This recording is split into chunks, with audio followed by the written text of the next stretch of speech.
Então, gente, boa tarde a cada um e cada uma. Eu sou o professor William aqui da Universidade Federal da Fronteira Sul, estou trabalhando aqui no Oeste, nos cursos de graduação e pós-graduação em Geografia, e nós fazemos parte do Observatório do Ensino Médio de Santa Catarina, e estamos com uma pesquisa em rede, em andamento, com o tema Novo Ensino Médio de Santa Catarina, itinerários formativos e conexões ou desconexões com o desenvolvimento regional, né?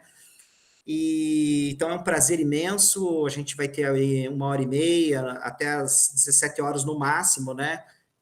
Para dialogar um pouco sobre os dados. A gente vai socializar esses dados.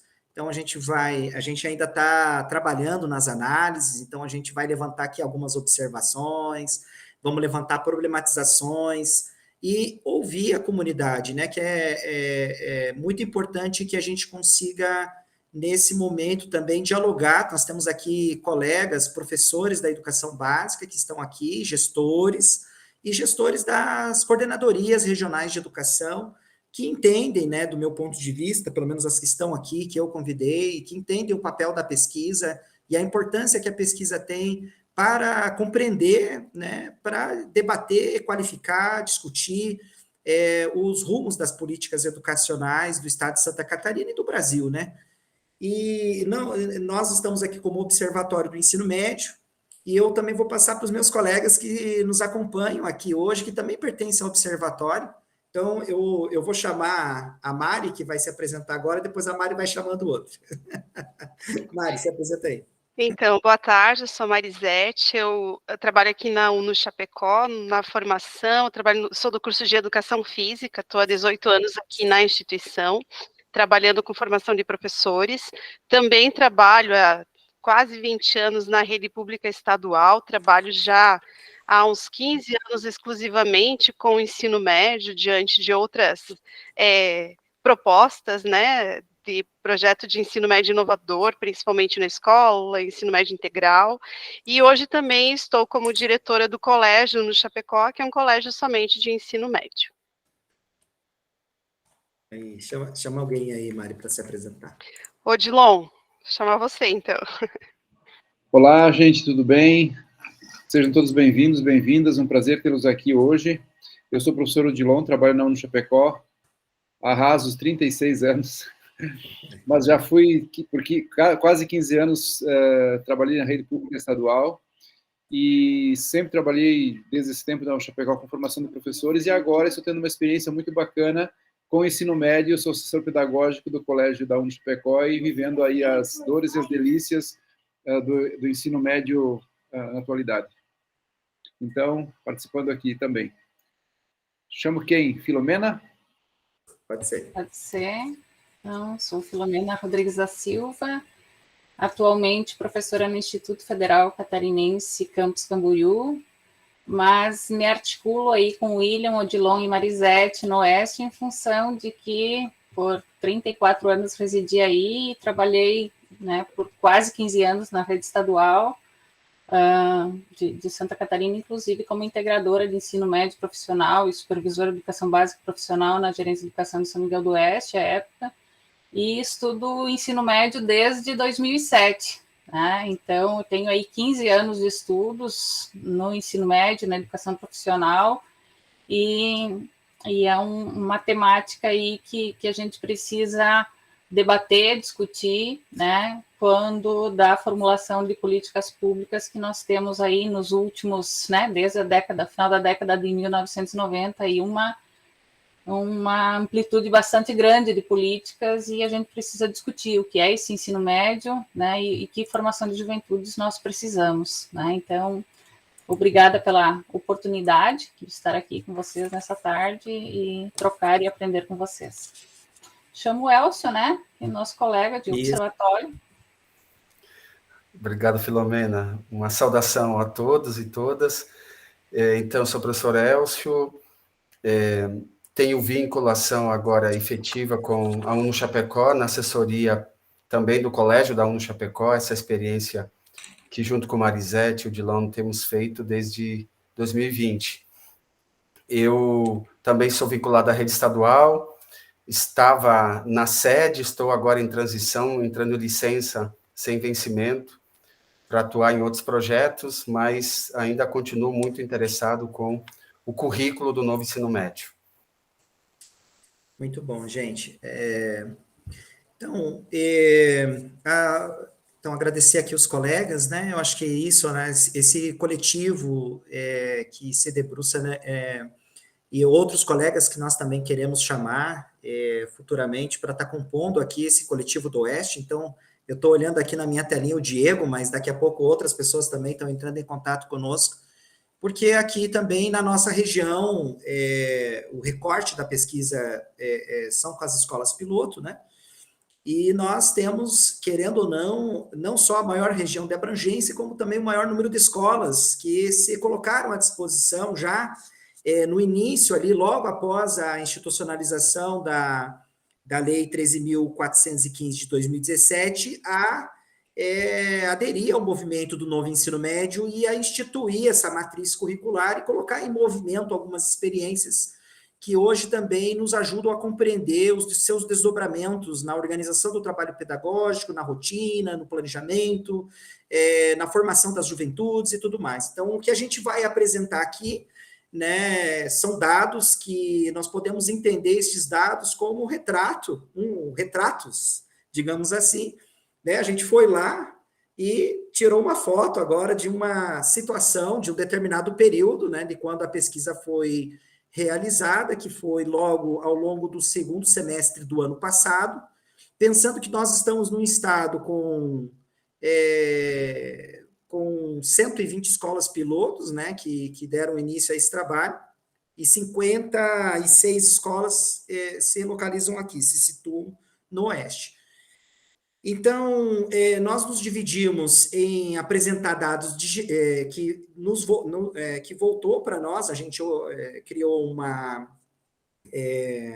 nessa primeira etapa da pesquisa, nós criamos, então, um formulário, né, que foi encaminhado para todas as escolas piloto aqui do Oeste, e nós tivemos um retorno que consideramos bastante significativo.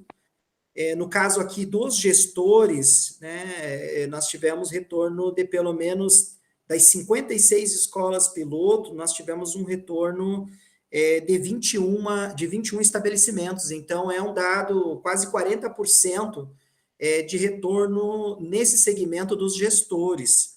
Então, para nós, é um dado que pode nos ajudar, aí, olhando para esses retratos que os dados trazem, a problematizar e a pensar sobre como a reforma, sobretudo no que diz respeito ao itinerário formativo, né, como é que ela vem sendo implementada. Então, antes de falar dos dados, eu quero registrar que essa é uma pesquisa em rede, então nós temos aqui no Oeste o Instituto Federal, aqui do Campus Camboriú, na figura da professora Filomena, no Chapecó, também aqui já nomeada, né, o Odilon, o Elcio iniciou conosco, queremos muito que ele permaneça, né, e mantenha com a gente também nessa discussão, e a Marisete, e aqui na UFFS, por enquanto, estou eu, né, mas nós temos outros colegas aqui também do GPET que estão participando, eu cito aqui o caso do professor Juliano, ali do Extremo Oeste, que está acompanhando, que é do GPET e também olhou para esses dados quando a gente estava elaborando essa nota técnica que a gente vai sintetizar aqui nessa apresentação. Tá? Mas temos a Univille, a Univale, a FURB, a UFSC, a professores da UDESC, do Instituto Federal de Blumenau, né, Filomena, se não me engano, e agora eu não me lembro se temos de outro instituto. Mas, enfim, nós temos aí essas entidades, e lá de Criciúma é a... Unesc, exatamente, a Unesc. Então, essas são entidades, assim, que eu consigo aqui me lembrar já de primeira. Vamos lá. Os dados que eu vou apresentar, então, quem coordena oficialmente a rede aqui é a professora Jane, né, e a professora Marli, que são da Univille, e nós estamos aqui no Oeste dando esse suporte e também contribuindo nas análises. E vamos partir agora para os dados, então, da Mesorregião Oeste Gestores. Então, aqui é para situar, né? Eu trouxe aqui uma projeção para mostrar para vocês como se projetou as escolas piloto. Então, onde você vê aí pintadinho de branco e azul escuro, né? São municípios que aderiram, né? Municípios com escolas que aderiram já na primeira edição como escola piloto. Pode passar. E eu começo trazendo alguns aspectos da caracterização, então, dos profissionais que participaram, né, dos gestores que participaram. Pode passar. Então, aqui, de 35 gestores participaram responderam o nosso questionário. Com isso, nós identificamos que eles são oriundos de 21 escolas piloto, que representa 37,5% desse total de 56 escolas, tá?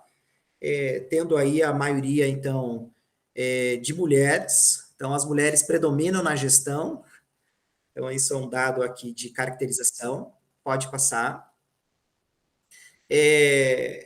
Um grupo que nós consideramos maduro, né? Um grupo que tem entre 40 e 50 anos, a maioria, com 67%, e seguido por um grupo que está aí de 31 a 40 anos, né?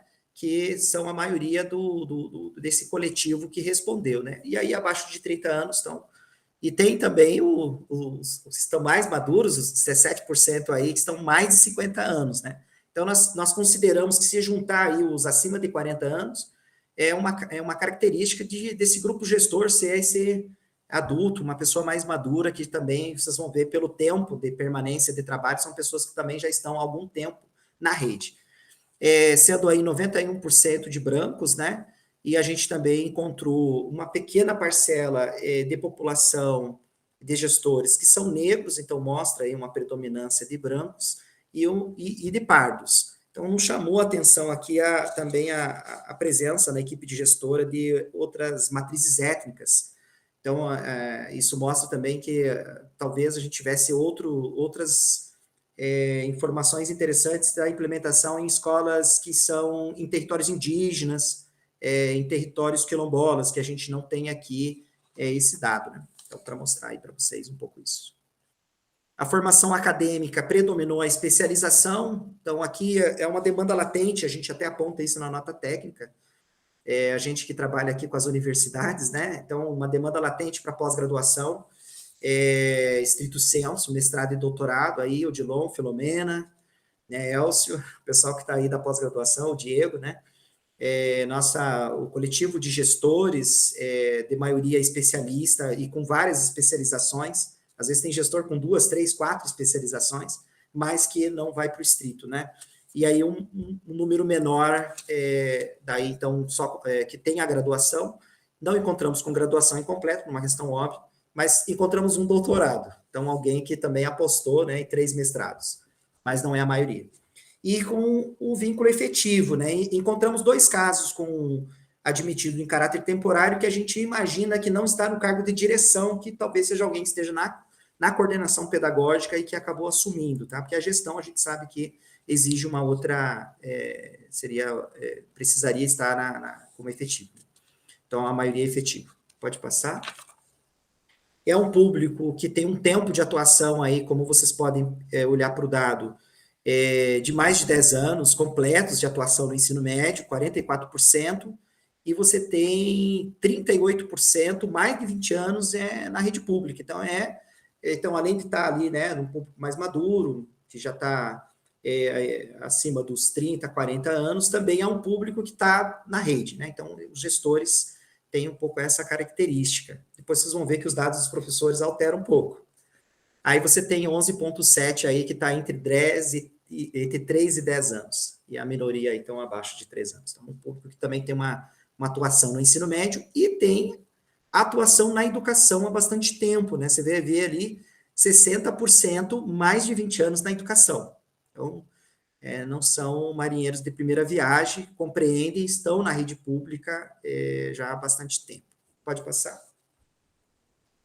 O tempo de atuação na gestão, que é importante, porque é isso, o novo ensino médio, pela característica dele, já instituída pela Lei 13.415, de 2017, ela tem demandado para as escolas, né, outros ritmos, outras formas de organização do trabalho pedagógico. Então, nos interessava também saber quanto tempo de gestão esses gestores possuem, essa equipe gestora possui, porque é isso, a todo momento você precisa tomar decisões, em termos de planejamento, em termos de escolha de itinerários, de oferta, de trilhas, de eletivas, né, de permanência dos estudantes, a gestão da merenda, do transporte. Então, o público é um público que o tempo de atuação é de mais de 3 anos, 47%, seguido por aqueles que estão entre 3 e 10 anos de gestão, né? Basicamente. É claro que a gente está falando também de um público que a gestão permanece por 4 anos e pode ser alterada depois, né? Bom, essas são algumas características da equipe gestora. Agora a gente vai para os dados da implantação, né? Da implementação que a gente conseguiu capturar. Pode passar. Então, a gente perguntou para as escolas piloto, né, quais seriam as principais razões que levaram essas escolas a aderir ao novo ensino médio como escola piloto. Porque quando saiu a legislação, houve uma preocupação da própria Secretaria de Estado da Educação, é isso, fazer um convite, olha, quais são as escolas que já estavam desenvolvendo experiências do ensino médio inovador, que já vinham também com a experiência do ensino médio integral de tempo integral, que já tinham participado do Pacto Nacional pelo Fortalecimento do Ensino Médio, que tinham experiências, se elas queriam ou não aderir ao NEM. Então, a gente conseguiu capturar quais razões levaram essas escolas a se colocar à disposição, aderir ao novo ensino médio, já naquele momento como escola piloto, né? Então, aparece, em primeiro lugar, para nós, a preocupação em participar desde o início das mudanças. Isso foi a primeira... está em primeiro lugar, né? Então, desde o início, conhecer o que vai acontecer, né?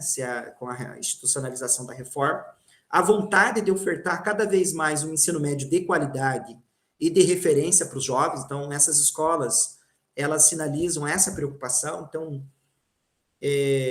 primeiro, que mudanças são essas que vão acontecer? Segundo, a gente quer continuar né, mantendo o ensino médio de qualidade nas nossas escolas.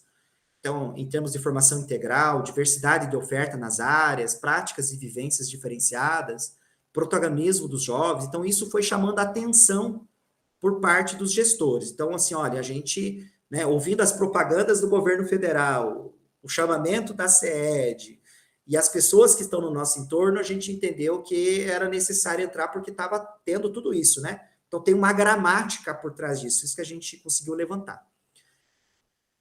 Uma outra questão que apareceu foi a adesão do grupo frente à legislação vigente. Então, está dado, é lei, tem que cumprir, né? Então, esse foi um outro fator que nós levantamos.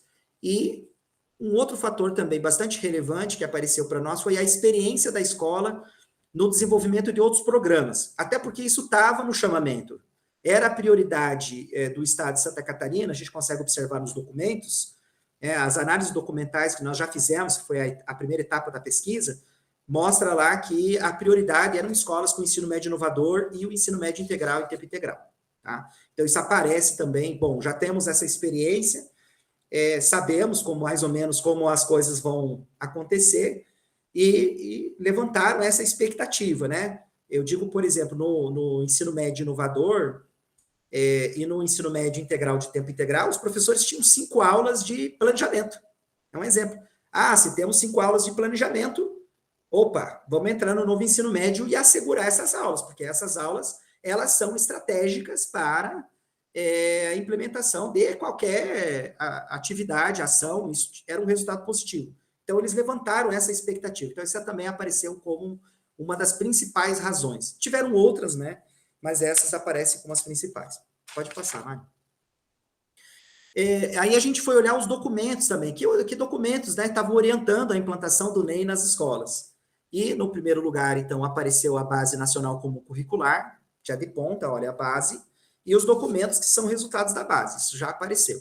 No segundo lugar, apareceu o Currículo Base do Território Catarinense, né, que também não seria uma novidade para essas escolas, já que muitas delas, inclusive professores ou gestores delas e das próprias coordenadorias, participaram da elaboração do currículo base, né, estiveram lá tecendo o texto, colocando as suas compreensões, fazendo um pouco esse trabalho de tessitura que tem uma certa tradição aqui, né, de produção de currículos de forma coletiva, de chamar professores e profissionais das escolas para produzir junto. Então, isso também influenciou e é um documento de orientação. A proposta curricular do Estado, então a gente se perguntava, por exemplo, com o currículo base, como é que ficou aquela proposta que vinha caminhando, né, desde lá do final dos anos 80, ela deixou de existir, as pessoas não estão mais querendo olhar para a proposta curricular, e muito pelo contrário, ela apareceu lá em terceiro lugar entre os gestores como um documento que também ajudou, e ainda está ajudando. E o próprio projeto político-pedagógico da escola também, um documento de orientação, porque daí, com a própria indução da sede, foi de reformulação do PPP, então o PPP também passou a ser apropriado. E aí nós perguntamos se o PPP já estava sendo adequado, não sei se a Mari pode voltar um pouquinho ali só para ver, mas eu acho que foi mais de 90%, não, 80%, mais de 88%, né, já sinalizou que está alterando o PPP. Então, significa que nesse movimento de implantação, então isso também mostra agora, né, nessa conjuntura, né, até onde foi o andamento das coisas. Então, isso é interessante a gente observar o movimento, tá? Que chegou na escola, a escola está se organizando, está estudando documentos, a escola está mexendo com o seu PPP. Pode passar? E aí fomos, então, dialogar um pouco, perguntamos também sobre a formação continuada, porque a gente consegue já observar nesse tempo que algumas formações, mesmo atingido pela pandemia, que é muito importante, a gente está levando em consideração isso também na pesquisa, que durante esse processo foram 2 anos e 1 ano praticamente todo remoto, né? Então, as escolas, elas expressam isso. Inclusive, a gente conseguiu captar que a pandemia, ela acelerou os processos. É muito interessante essa observação, porque os dados vão mostrando para nós que as pessoas passaram a ter várias formações online, virtuais, com vídeos, encaminhados pela Secretaria de Educação, continuaram fazendo seus grupos de trabalho para dar seguimento à elaboração do currículo base, que depois foi encaminhado para o Conselho Estadual. Então, a pandemia, ela teve um momento ali, né, inicial, de primeiro fazer as adequações das escolas e tudo mais, mas ela, na pandemia, foi acelerando para chegar nesse período, para estar como está agora, né? Nessa condição de já estar mexendo com os PPPs e tudo mais. E a primeira ação de formação continuada que aparece ali são os cursos de formação ofertados online, então pela SEED, também por conta desse contexto. Em segundo, aparecem os cursos de atividades formativas presenciais promovidas pela escola. Então, a gente vai observando que vai saindo da pandemia o presencial na escola, ele aparece, mesmo quando para assistir ou desenvolver uma atividade por indução da secretaria e da coordenadoria, né? Os cursos de formação online, realizada pela própria escola, também. Os cursos de formação continuada presencial, ofertado pela SED, porque tiveram alguns encontros presenciais. E atividades formativas online oferecidas por outras instituições, tá? E a gente também conseguiu captar, nessa questão da formação continuada, outras estratégias que foram utilizadas para contribuir, né? Então, o tempo destinado ao planejamento, para estudar, a leitura de documentos e paradas pedagógicas, também foi uma estratégia adotada pelas escolas, e o planejamento por área do conhecimento. Por quê? Porque nas escolas piloto, além da hora atividade, já tinha se mantido a carga horária de planejamento, então apareceu bem forte o planejamento por área, tá? E outros materiais também, então artigos sobre o assunto, materiais disponibilizados pelo Instituto Ayrton Senna, muitos materiais que já eram do EMIT, serviram de base, isso aparece nos dados. Pode passar?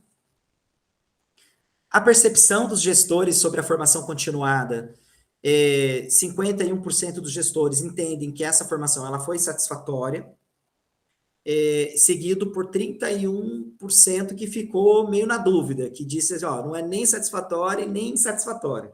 não conseguiu opinar, não chegou numa...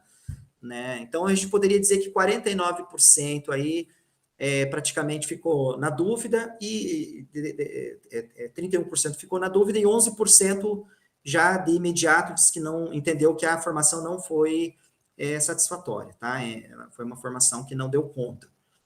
Depois a gente vai ver que esse dado com os professores também é muito interessante. Os professores têm uma outra perspectiva.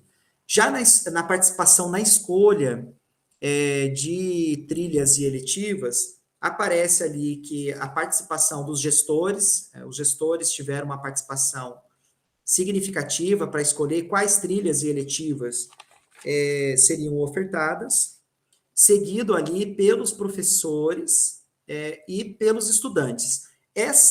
Veja que tem um equilíbrio, são, né, entre 32, 34 e 31, né?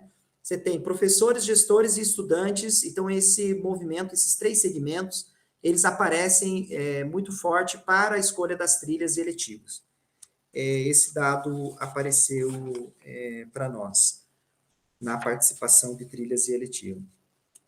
E no caso da infraestrutura, 33% não opinou sobre se a infraestrutura é suficiente ou insuficiente, não quis opinar, acha que é nem suficiente nem insuficiente.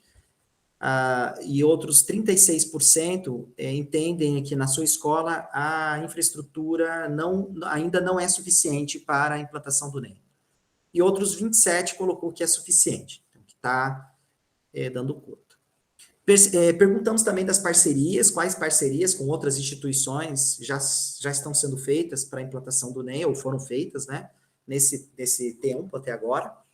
E os respondentes, a maioria diz que sim, a maioria diz que não tem, e os que disseram que sim, né, um pouco mais de 20% ali, né, indicou a UNO-Chapecó como uma parceria, indicou a própria UFFS aqui também, que também teve intelectuais produzindo o currículo base, né, então viu nessas pessoas também a possibilidade de parceria. O Senai apareceu também como uma entidade que já foi buscada como parceiro. Essa semana mesmo foi já anunciado, inclusive, para a oferta de qualificação profissional, né? Então, nós já vimos que tem desde o início, né, as escolas SESI, Senai, SESC, o Sistema S, de modo geral, apareceu sempre preocupado com a reforma, né? Então, eles entraram nessa seara e aparecem aqui como parceiros. Apareceu o Instituto Ayrton Senna, a UNOESC e o Instituto Jungo, sobretudo na formação continuada, no caso do Instituto Jungo. E o Instituto Ayrton Senna também aparece aqui, mas nossa hipótese é porque teve essas escolas que já estavam com o EMIT. Então, já tinha o EMIT, já fazia estava muito colado já com o material, então, que entendeu ali que aquilo também era uma parceria da reforma. Pode passar.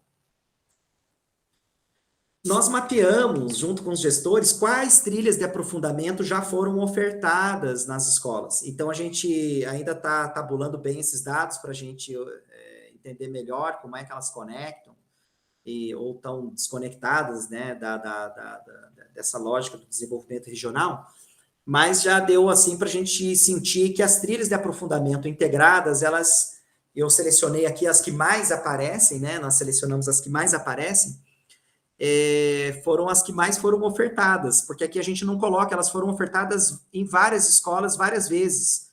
Então, e a gente não coloca quantas vezes ela repetiu, mas então mostra que tem um predomínio das trilhas de aprofundamento integrado.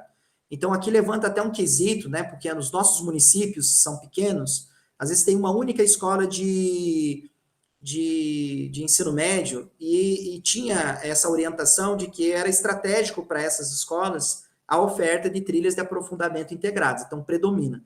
Então, vocês vão ver que tem trilhas depois eu vou mostrar aqui, né, tem trilhas de aprofundamento que vão envolver aí fotografias, linguagens tecnológicas, saúde, juventude, cuidados, né, eu, jovem, nós, juventude, saúde traz felicidade, o campo como lugar de vida, porque tivemos escola do campo que responderam, né, desenvolvimento e sustentabilidade, linguagens tecnológicas, então há uma variação de temas que foram aparecendo. Tá? E também da área da matemática, essas três nós conseguimos mapear das 21 escolas que responderam, né? Da área de ciências humanas também, 2 trilhas, e das ciências da natureza também com 2 trilhas, e tecnologia e linguagem com 2. Então, a gente olha aqui um predomínio da trilha de aprofundamento integrada em menor escala nas áreas. Pode passar? E aí, sobre as trilhas, nós problematizamos também os critérios que levaram para a oferta. Então, o primeiro critério, que é o que mais aparece indicado, é a escuta diagnóstica. Se preocupou com a escuta diagnóstica. O segundo, muito colado, é a disponibilidade de oferta pela escola. Então, se levou em consideração os gestores a infraestrutura física, humana, e pensando, sobretudo, nos professores efetivos, no caso da escola piloto. A escuta junto aos professores também foi uma influência. Essa foi uma preocupação. E a distribuição de aulas para contemplar todos os professores. Então, também teve essa preocupação. Então, a escola, a gente precisa garantir que todos os professores que são efetivos dessa escola tenham suas cargas horárias garantidas aqui. Então, isso influenciou na oferta. E a disponibilidade de material pedagógico apareceu menos, mas está entre as 5 características, os 5, né, desse ritmo, né? Apareceu aí esse critério aí como um critério que influenciou a oferta da trilha. Pode passar? E aí também nós mapeamos as eletivas. Quais eletivas foram as mais ofertadas? Então, aí estão as principais eletivas. Não vou passar por todas elas, né? Mas para vocês terem uma ideia, aí vocês... Nas eletivas, a gente tem uma distribuição um pouco mais equitativa nas áreas. Então, e vocês vão ver que tem componentes integradores que acabou aparecendo ali apenas 3, né? Então, nas eletivas, a gente tem uma distribuição mais equitativa nas áreas, tá? Mesmo as áreas de ciências humanas, que é a área que eu trabalho mais, né? Nós tivemos aí pelo menos 4 eletivas que despontaram entre as mais indicadas. Pode passar? Os critérios também utilizados, vocês vão ver que vai repetir, né? A escuta diagnóstica, a estrutura física e a escuta dos professores. Depois, a distribuição de aula e material pedagógico. Então, repete também para as eletivas. Pode passar. Aqui a opinião, né? A reforma do ensino médio, na opinião dos gestores, pode ampliar as possibilidades de inserção no mundo do trabalho? 55% dos respondentes disseram que sim, que pode ampliar. Esse é o entendimento deles. Claro que aqui a gente pode problematizar, né, de que mercado de trabalho a gente está falando, de que concepção de trabalho está colocada aqui, de formação, né, mas é um entendimento dos gestores de que a implantação da reforma, desse formato, vai abrir mais possibilidades de inserção.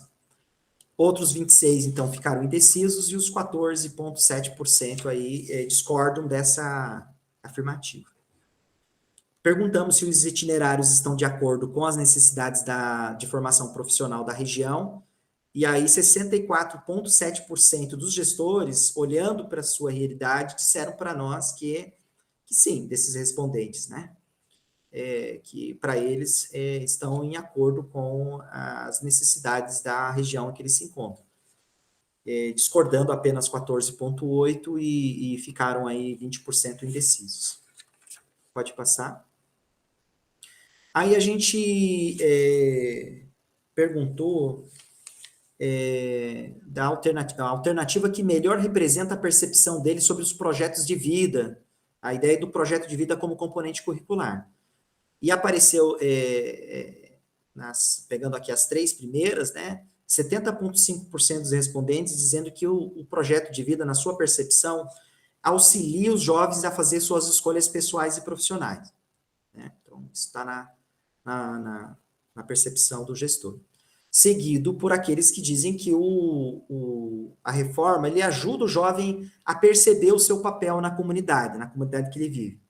E, por fim, o terceiro grupo que mais aparece é o que, na percepção deles, a reforma ajuda, né, ao se transformar em um componente curricular, ele acabou perdendo um pouco esse potencial transdisciplinar.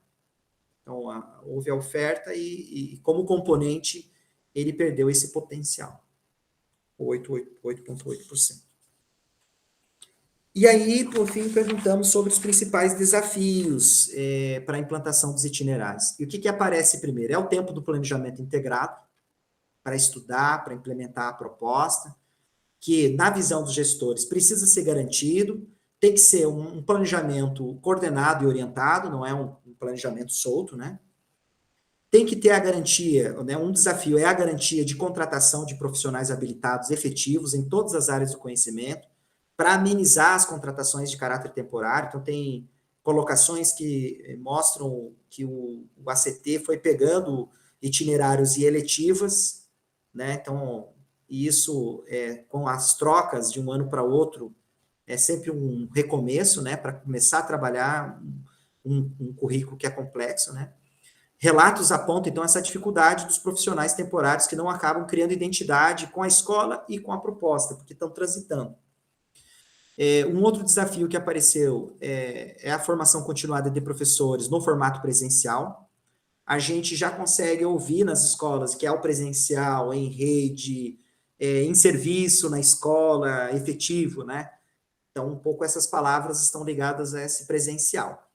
E também aparece aqui como desafio também algumas resistências dos professores. Então, os gestores entendem que tem bastante resistência em relação a isso, né? A reforma foi chegando, nem todo mundo está entendendo, tem um pouco de resistência para implementar. Pode passar? Apareceu a criação de apoio pedagógico e de coordenação, voltado especificamente e com mais tempo de dedicação para o NEM, com profissionais que devem acompanhar e coordenar as ações. Então, tem esse coordenador. A gente sabe que já existe um coordenador do NEM na escola, mas gerou um pouco esse tensionamento aqui. Aparece como desafio a garantia e manutenção de estrutura e equipamento, então acesso à internet, descanso dos alunos, as visitas pedagógicas, salas e laboratórios. Eles fazem comparações com o que tinham do EMIT e do EMI, então, como que as visitas pedagógicas, por exemplo, né, o acesso à internet de modo integral, banda larga, né, o espaço mais... um espaço mais adequado para o descanso dos alunos que permanecem no contraturno. Outro desafio, então, são as ações de incentivo ao desenvolvimento de novas metodologias em sala de aula para uso dos laboratórios. Então, como os laboratórios estão previstos, né, alguns já estão chegando na escola, então, além da formação, tem que ter um incentivo para usar. E o acesso a materiais didáticos para o trabalho com áreas, trilhas de aprofundamento e componentes seletivos. Pode passar? Eu acho que aí já está chegando. E aí a gente perguntou também sobre a oferta dos itinerários e se esses itinerários eles estão atendendo aí às expectativas dos projetos de vida e expectativas dos jovens, né? Então, nós encontramos pelo menos 3 blocos de resposta. O primeiro bloco, ele aponta que tem um grupo que acredita que os itinerários consideram que os itinerários contribuem, então aparecem muitas respostas ali ligadas a uma grande contribuição para a expectativa dos jovens. Um outro grupo problematiza e vão trazendo questões relevantes para repensar a oferta entre trilhas e componentes eletivos, e há aqueles que entendem que os componentes, os itinerários não estão ajudando, não estão contribuindo. Então, são 3 grupos de resposta que a gente aglutinou. Pode passar? A gente também tratou dos impactos dessa divisão entre formação geral básica e itinerário formativo, e também da redistribuição, né, da carga horária. E aí a gente conseguiu mapear 4 grupos, que depois vai aparecer nos relatórios, né?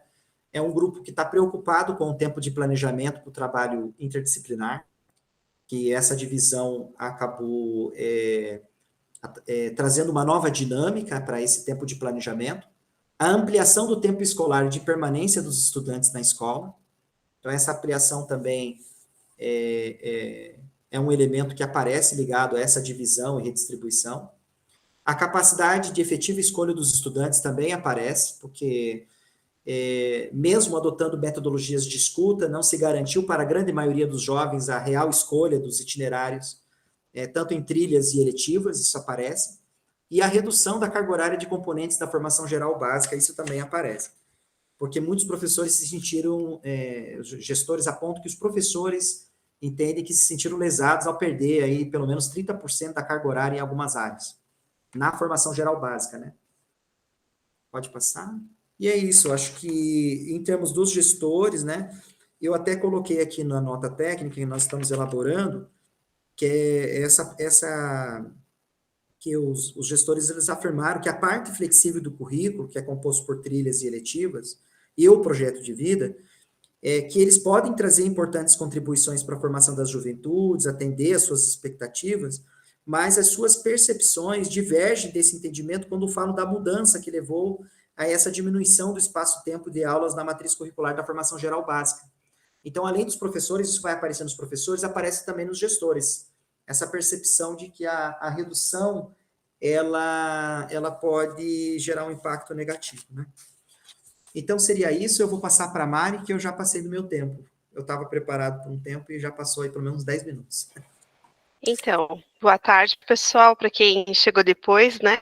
Eu sou a professora Marisete, então vou apresentar aí os dados que a gente coletou, então, da participação dos professores aqui na nossa mesorregião. E queria falar também que a apresentação, ela é pura, né, William, a partir dos dados realmente coletados, e então algumas questões vocês vão ver que se repetem, porém aí a gente tem, né, respostas um pouco diferenciadas.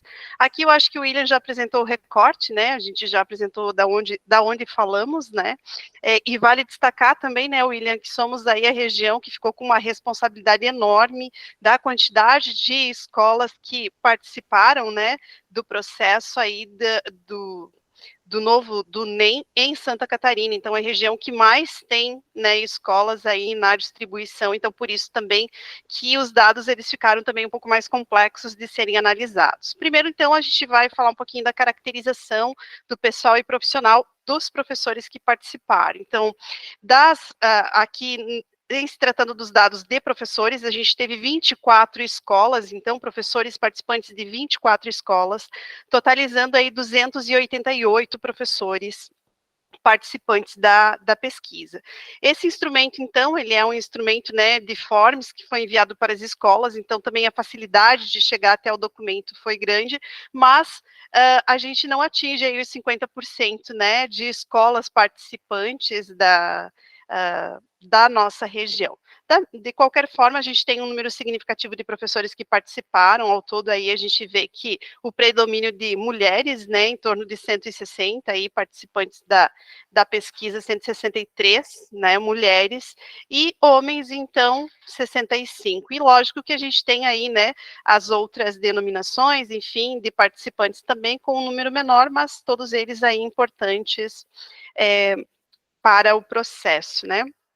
Mostra também aí um pouco da diversidade, né, William, né, de como a gente também está encarando isso dentro das escolas. Em relação à idade, a gente tem, então, entre 31 e 40 anos, a gente tem aí um maior grupo, né, o laranjinha, com 30,5%, seguido aí de 40 a 50 anos, que são, então, de 29,3%. A gente tem aí boa parte dos professores já numa fase mais consolidada da carreira, vamos pensar assim, né, mas também temos aqueles que estão chegando, que não são tão poucos também, né, 76 entre 18 e 30 anos também representa aí um percurso bastante grande. E aqueles, né, acima de 50 anos que ainda estão na escola pública trabalhando com os estudantes. Em relação à etnia, a gente também tem a centralidade aí, né, nos brancos, então, né, 85,6%, pardo 10%, e aí preto 1,5%, né, de participantes.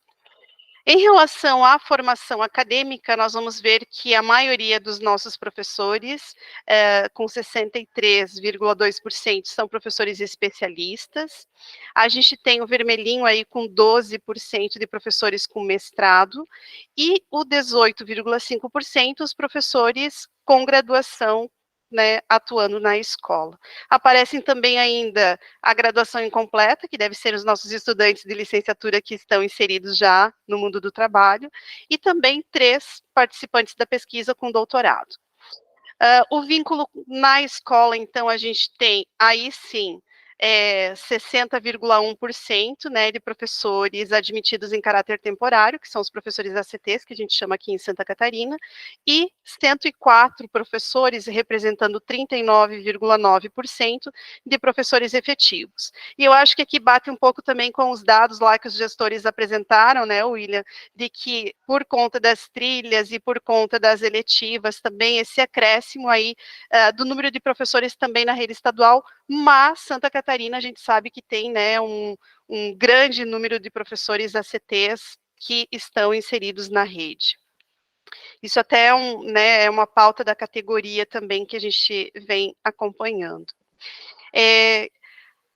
Que atua aí, então, né, com a questão da BNCC, a gente percebe que sim, os professores estão aí atuando com a BNCC, 241 professores, né, representando 91,2%, estão próximos aí dessa atuação, então, né, dessa aproximação com a Base Nacional Comum Curricular. Mas a gente ainda tem professores lá que se sentem aí distantes, né, eu acho que isso também é um dado representativo, ele é importante porque nem todo mundo chega a esse processo de apropriação, aproximação, ou então de conhecer na sua, né, totalidade ou parcialmente o documento. A área de conhecimento em que o professor atua, então, a gente vai perceber que a área das linguagens aqui representa 39,2% dos participantes, dos que responderam neste momento. Depois a gente tem, na sequência, a área de ciências humanas e sociais aplicadas, com 24,9%. A área das ciências da natureza, com 20,3%, e a área da matemática, com 15,6% dos professores. De qualquer forma, nós temos aí professores que representam as áreas de conhecimento, as 4 áreas de conhecimento nas escolas, então, com, né, um número maior aí para a área das linguagens. A atuação nos itinerários formativos, então, desses 288 professores que participaram, 151 professores, representando 57,2%, eles atuam, então, na parte do itinerário formativo, e a gente ainda tem um grande grupo aí de 42,8% de professores que não atuam nos itinerários formativos. Provavelmente, esses professores são os que atuam na formação geral básica, né? A atuação nos componentes de itinerário formativo. Então, aqui a gente queria saber se eles estavam trabalhando, então, nas trilhas, projeto de vida, eletiva ou outros componentes que estivessem presentes lá no itinerário formativo. O primeiro, então, ali que fica, né, colocado como primeiro lugar, a gente tem 83% dos professores responderam que eles participam e atuam nas trilhas de aprendizagem, 32%. William, aqui eu só não me recordo se é o percentual. Aqui não é percentual, por isso eu coloquei primeiro, frequência, segundo, né? isso, aí. frequência. Então, aqui, projeto de vida, nós temos 32 professores atuando, então, em projeto de vida, ficando em terceiro lugar. Depois, a gente tem, em segundo lugar, aí as eletivas, com 77 professores. E em outros componentes, a gente tem 18 professores, provavelmente são, né, espanhol ou outros componentes que também fazem parte do itinerário formativo e que não são considerados trilhas eletivas ou projeto de vida. O tempo de atuação, então, dos professores no ensino médio, a gente tem professores, 103 professores que representam 40%, que estão trabalhando no ensino médio até 3 anos de atuação no ensino médio, né? De 3 anos a 10 anos, nós temos aí o percentual de 29%, que corresponde a 74 professores participantes. De 10 a 20 anos completos, a gente tem 38 professores, que representa 14,9%, e mais de 20 anos, então, a gente tem 40 professores, que representam 15,7% dos participantes. O tempo de atuação na educação, né, a gente tem de até 3 anos, nós temos 23,5%, de 3 a 10 anos, a gente tem 90 professores, que vai representar os 34,7%, De 10 a 20 anos, a gente tem 44 professores com 16,9%, e mais de 20 anos com 64 professores, representando aí 24,7%. Então, a gente tem ainda uma centralidade aqui, né, professores que estão de 3 a 10 anos, atuando aí na educação básica, garantindo aí um percentual maior, né. Lógico que a gente sempre tem os outros aqui que vão agregar, né, de mais de 10 anos e mais de 20 anos também. O número de escolas, então, que os professores atuam, essa é uma pergunta bem importante para nós, né, a gente colocou aí que a maioria dos que responderam à pesquisa atuam somente em uma única escola, então 57,5% dos professores. E em 2 escolas estaduais, a gente vai ter 22,8% de professores que participam. De 3 escolas estaduais, né, o percentual cai para 7,9%. E esse 8% aqui no vermelhinho, né, são aqueles que atuam em uma escola estadual e uma escola municipal. Aqui, quando a gente fez, né, e aplicou as perguntas para os professores, até porque eu também estou lá na rede, eu achei que o percentual aqui ia ser um pouquinho diferente em relação à atuação em mais espaços de atuação, e me surpreendi com esse dado aqui de a gente ter, né, numa única escola 57,5%, o que também tem a ver com a ampliação da carga horária do novo ensino médio nas escolas, que vai abrindo aí mais carga horária de atuação, principalmente nas trilhas e nas eletivas, né, aqui, imagino, né.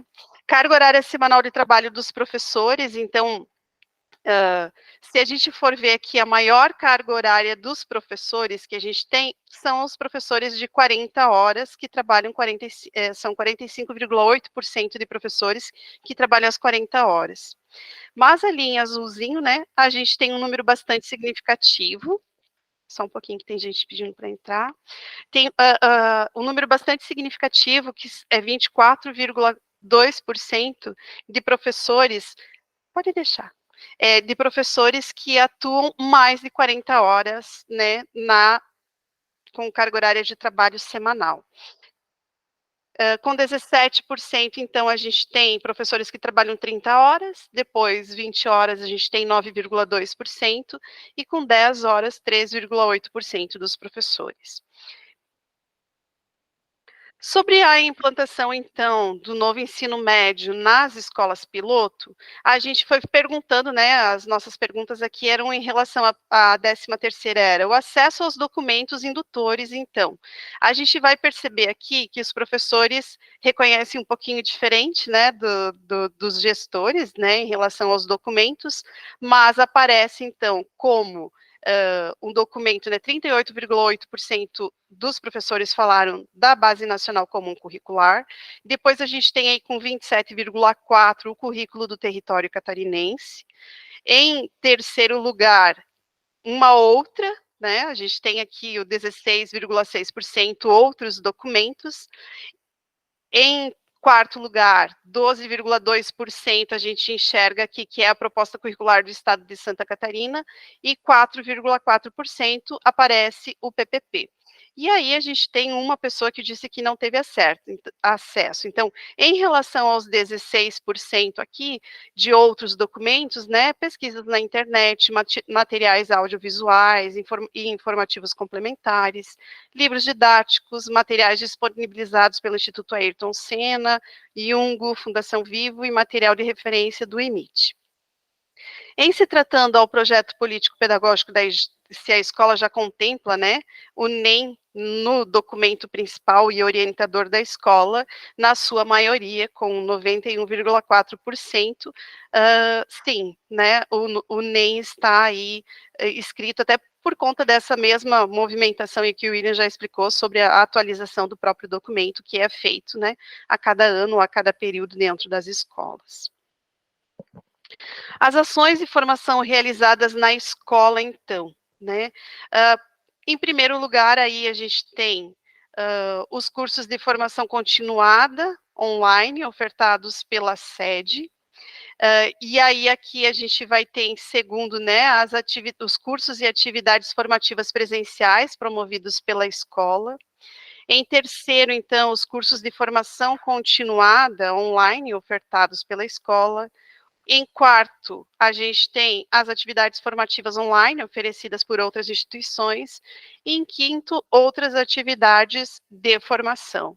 Então, a gente vai perceber aqui que a gente teve, sim, um movimento bastante grande de formação de cursos online, né, vista aí o período também que a gente teve de pandemia e, né, todo o período de formação e de capacitação que se deu também de forma online, tanto pela sede, muitas vezes pelas escolas, as escolas pilotos também tinham um movimento interno de se formar, né, de poder desenhar o processo formativo dos seus professores. Depois a gente perguntou, então, sobre a percepção dos professores sobre essa formação continuada, para eles implementarem, então, os itinerários formativos. E aí, aqui, a gente vai ver que, de forma, na sua, né, maioria, 34% dos professores falam, então, que estão aí de uma forma satisfatória, né, que a formação toda, ela foi satisfatória para o grupo. Tem um grupo aqui com 30%, que também é um dado bastante significativo, aponta aí que, então, foi insatisfatória, né, que faltou elementos aí nesse processo. E 29,2% falaram que não foi nem satisfatória e também não foi nem insatisfatória. Então, veja, a gente tem aí um grupo bastante indeciso, eu acho que um percentual de 29,2% de professores é um percentual considerável, né, de quem não acha nem que sim, nem que não, se juntarmos aí a quem achou insatisfatoriamente também o processo, né, a gente vai tendo números significativos. William, você ia pedir a palavra, não? Ah, Não, desculpa. não, pode seguir, pode seguir, pode seguir. Tá bom. A gente vai fazendo tanta coisa ao mesmo tempo, né? Vai lá, segue lá. Em relação à percepção dos professores a respeito das informações e orientações sobre a implementação dos itinerários formativos, então, aqui a gente vai olhar que não foi suficiente e nem insuficiente, quer dizer, pessoas que não conseguiram dizer para a gente, 33% dos professores não têm essa clareza se as informações foram, né, claras, se elas vieram, né, com orientações sobre os itinerários. Os professores um pouco perdidos em relação a essa resposta, né? E como insuficiente, então, 30,08% de professores disseram que as orientações elas foram insuficientes, ou seja, não chegou até o grupo de professores, então, com toda clareza, objetividade ou, né, orientação suficiente para a implementação acontecer. E aí a gente tem 29,6% dos professores que dizem que sim, que as informações foram suficientes. Então, a gente tem um dado aí bastante interessante para a gente poder, inclusive, discutir isso, né, depois. Em relação à participação dos segmentos na escola, dos itinerários formativos. Então, como que a gente vê isso, né, em relação às trilhas de aprofundamento e os componentes eletivos. Então, como que se deu essa participação das pessoas na escolha desses itinerários? E aí a gente vê que, se a gente colocar em primeiro lugar aqui, estão os professores, né, como participantes aí desse movimento. Em segundo lugar, são os estudantes, né, os professores estão falando aqui, né, foram os estudantes. Em terceiro lugar, apareceu os gestores aí como uma participação, e em quarto, os membros da comunidade. Então, aqui a gente vê ainda que, né, a participação dos professores nas escolhas ainda foi uma participação maior do que a escolha, de fato, dos itinerários, que deveria, então, né, ser também dos estudantes aqui. Talvez aqui merecesse uma pesquisa complementar, né, para a gente entender um pouquinho isso. A percepção sobre as condições de infraestrutura para a implementação dos itinerários formativos. A gente vai ver que, se tratando de infraestrutura, o nosso maior percentual diz ali, né, 40,4%, que a estrutura ela é insuficiente para atender as demandas dos itinerários formativos e do novo ensino médio. 31,4% não sabem dizer, nem suficiente, nem insuficiente, né? E 21,7% dizem que sim, que a estrutura ela é suficiente. Em relação à reforma do ensino médio, se ela poderá ampliar, né, as possibilidades de inserção desse jovem, então, no mundo do trabalho. E aí, 39,9% dos professores responderam que concordam, né, que sim, que pode representar aí uma ampliação das possibilidades. 33,2% estão indecisos, não sabem dizer se sim ou se não, né? E 18,6% discordam totalmente de que os itinerários possam contribuir aí nas possibilidades, então, de ampliação de possibilidades para o mundo do trabalho. Em relação à percepção sobre o projeto de vida como um componente curricular, aqui a gente vai colocar, então, como primeiro lugar aí o azulzinho, né, que vão dizer, que os professores vão falar que sim, projeto de vida auxilia os jovens a fazer as suas escolhas pessoais e profissionais. Em segundo lugar, apareceu aí o laranjinha, então, com 64 respondentes, né, que ajuda o jovem a perceber o seu papel na sua comunidade. E em terceiro lugar, então, que não souberam responder se ajuda ou se não ajuda. E aí, esses dados são bastante importantes, porque componente de projeto de vida, né, é um componente, vamos dizer assim, novo, para as escolas piloto aí no novo ensino médio.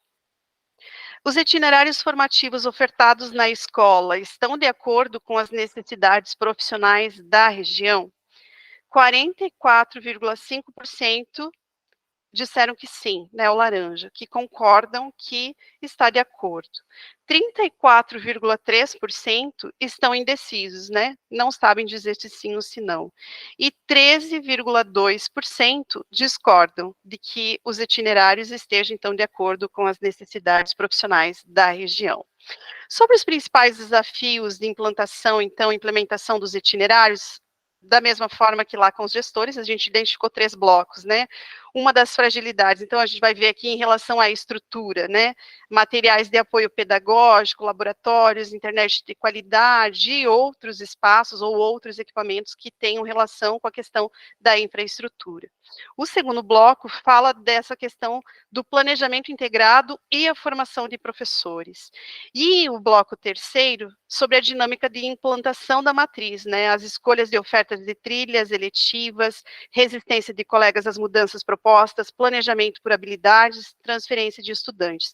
Aqui eu queria demarcar um pouquinho, né, que a questão da infraestrutura, ela é extremamente importante para a gente acolher o jovem diante de uma proposta tão, né, ampla, diversificada como essa, então a escola precisa sim ter uma qualidade, a gente precisa ter material de apoio pedagógico, a gente precisa ter acesso à internet de qualidade para que as coisas também possam chegar até a escola, as metodologias ativas possam de fato acontecer, interdisciplinaridade possa acontecer lá de acordo com a BNCC também, né, e o currículo do território.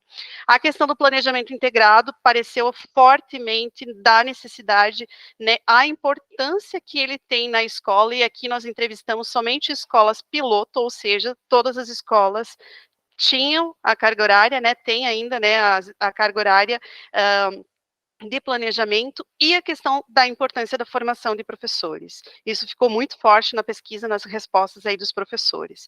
E essa dinâmica toda, gente, de implementar a matriz é aquilo, muitas vezes a gente tem escolas talvez pequenas que consigam implementar as trilhas de um jeito, escolas muito grandes que não conseguem implementar do jeito que precisa acontecer, problemas de sistema que muitas vezes não dialogam, não permitem distribuir, redistribuir os estudantes, a resistência dos colegas às mudanças, às propostas, muitas vezes até pelo não se apropriar totalmente dos documentos, a questão de que agora a gente precisa olhar para um currículo voltado por competências e habilidades, isso é um novo jeito, então a gente também tem resistências, porque a gente vem de um outro, né, de uma outra, um outro jeito de fazer educação, e agora a gente precisa modificar, então também tem resistência, né, e também a questão das transferências dos estudantes, que aí a gente precisa admitir, fazia eletiva de um lado, veio de trilha de outro, e aí como a gente faz isso também na escola acontecer.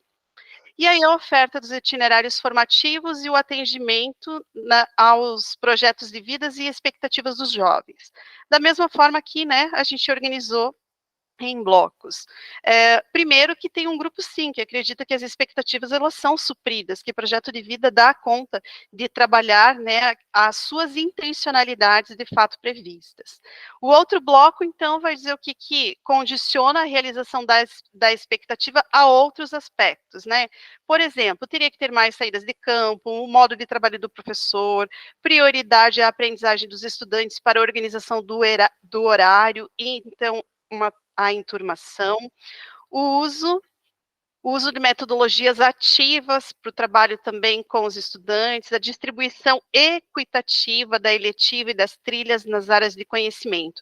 Tudo isso pensando em itinerários formativos, né? E o outro grupo, então, vai problematizar e vai apontar que existem aqui desafios, né? Precisa ter uma melhor compreensão da proposta, uma compreensão das demandas sociais dos estudantes, uma real escolha dos itinerários formativos, a falta de maturidade também de alguns estudantes na hora de fazer as escolhas do que ele cursa, né? A infraestrutura também da escola é importante e também o tamanho das turmas, né, preocupam aqui um grupo aí de professores que responderam.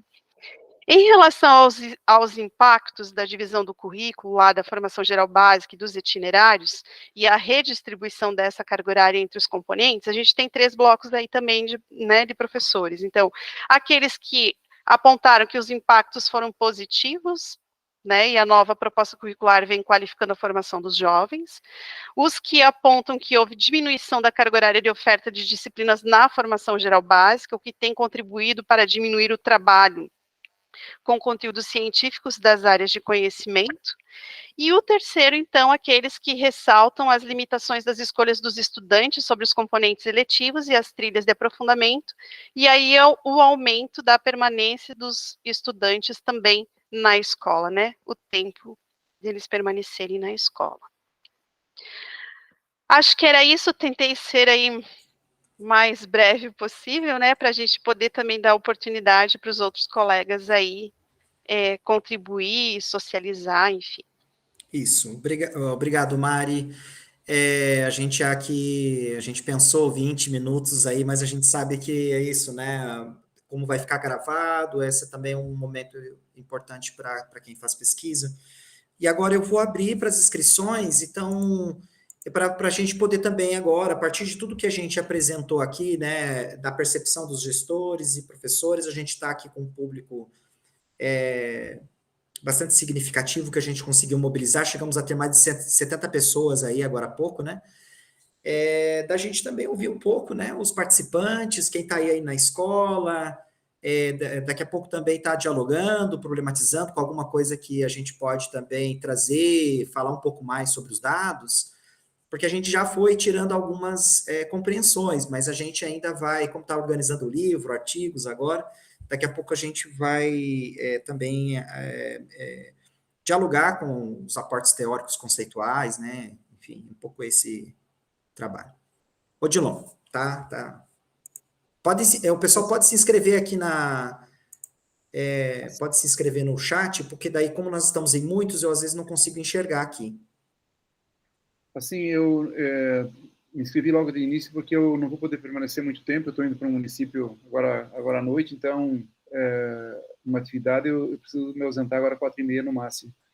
Mas, assim, queria reforçar a importância desses dados, dessa escuta, para a gente poder garantir uma boa qualidade de implementação, de desenvolvimento dessa nova política que está colocada para o ensino médio.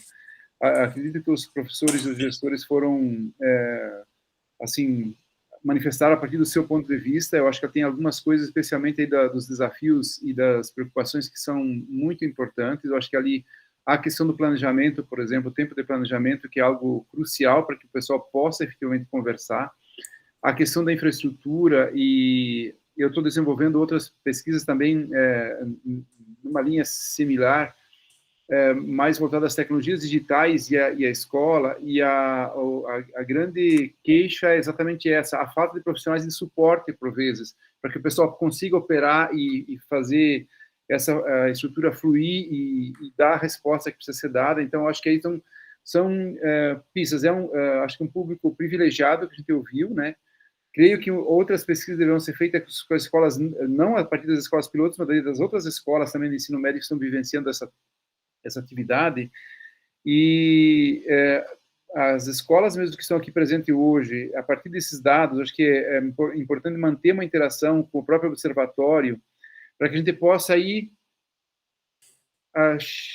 olhando esse processo e sinalizando, inclusive, para os propositores da política e para os gestores da rede, para que o pessoal possa ter subsídios para poder investir de forma correta e também atender demandas que são cruciais para quem está lá na ponta, no dia a dia, fazendo o trabalho acontecer. Assim, só preliminarmente dizer isso, acho que eu gostaria muito de participar do debate todo aqui, mas eu, infelizmente, eu vou ter que me ausentar, mas como vai ficar gravado depois também, eu vou acompanhar os debates e estou aí à disposição também para interagir e contribuir no detalhamento dessas análises, enfim. Então, agradeço aí. Ok, obrigado, Dilon. O Dilon está acompanhando a gente aí, a gente tem a oportunidade também de dialogar. Nós temos o Diego, estava inscrito aqui, que eu tinha ali, e o Elcio depois. Está aberto.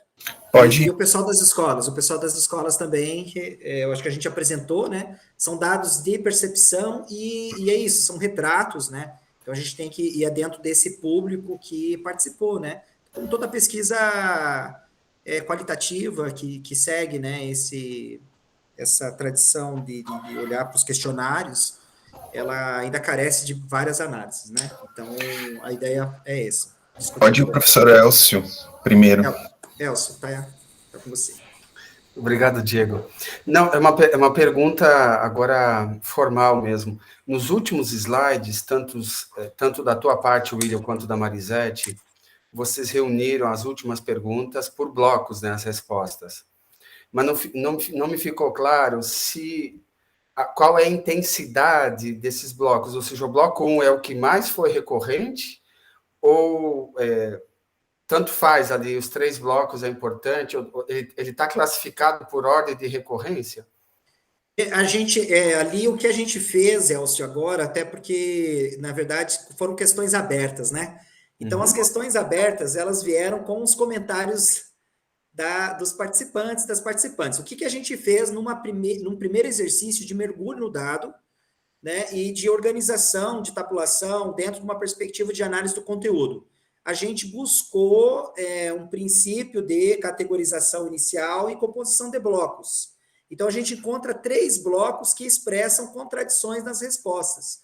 A gente vai se debruçar nessa intensidade, mas nesse momento a gente achou importante mostrar que é isso, não existe uma visão linear, ela é complexa e ela é contraditória. Então, a gente está olhando, mas já deu para reunir pelo menos de 3 a 4, dependendo dos gestores ali, teve 4 blocos em uma delas, e de 3 a 4 blocos de aglutinação das respostas que chegaram para nós, né? Então, foi um pouco nesse sentido que nós organizamos. Nas publicações que vão sair a posteriori, nós vamos trazer esses comentários para poder exemplificar. Até eu tenho a prática de fazer isso também, de já ir selecionando e colocando nas notas técnicas, né? Então, até na nota que nós estamos escrevendo aqui, aparece alguns desses comentários, tá? Mas nós achamos importante trazer aqui os blocos para apontar as contradições, né? Apontar como esse movimento ali, cada um vai tendo, a partir da experiência que está vivenciando, a sua perspectiva. Tentamos garantir isso, né? Que todas as respostas fossem consideradas. Não, eu entendo, William, só que não ficou claro assim, se no bloco 1 tem 100 respostas, se o bloco 2 tem 150, se o bloco 3 tem 50, só para a gente saber a intensidade do bloco, o que mais está falando ali. Só uma dica para a gente poder interpretar melhor esse dado, que eu sei que é subjetivo e diverso ao mesmo tempo, e tendo que aglutinar, mas a recorrência é bem importante para a análise. Claro. Obrigado. A intensidade do bloco, muito bom. Isso. É um exercício que dá para fazer, porque nós já temos agora a seleção nos blocos, e a gente pode olhar para a intensidade com tranquilidade. Muito bom.